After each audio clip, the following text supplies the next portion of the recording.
50 days ago, I would never have been in this position. Welcome to week 7 of 100 Days of Surfing. Over the past several weeks, I've slowly inched my way out to a place I used to see in my nightmares, Middle Peak. 3 years ago, I was out on a 3 to 4 foot day here and I got crushed by an 8 to 10 foot set, which I was super unprepared for.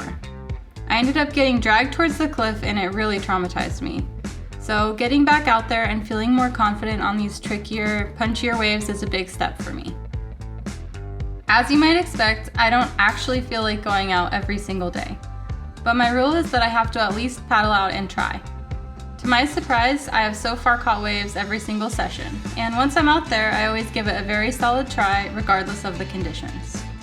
Since at the end of my 100 days, I'll be on a surf retreat in the Mentawais with 2 of my longboard surf heroes, Cassia Metter and Facing Blank Pages, I really wanted to get better at nose riding and cross-stepping. Ultimately, the ocean is in charge of what I'm working on, so even when there aren't perfect 3-foot longboard waves for me to practice on, I'm trying to push myself to try bigger waves, learning to make it through tough sections, and working on timing my turns and takeoffs better.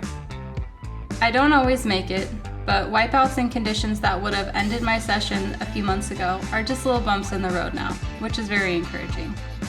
Apparently you can't just always go straight to nose riding, and trying to cross-step on 1-foot waves is a lot different than trying to do it on 4-foot waves.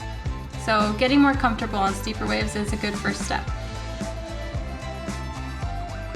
I've been loving longboarding all these weeks, but my favorite longboard got damaged at a very crowded spot this week. Luckily it was good timing because I got a new surprise surfboard this week. It's a 7.4 version of my favorite longboard.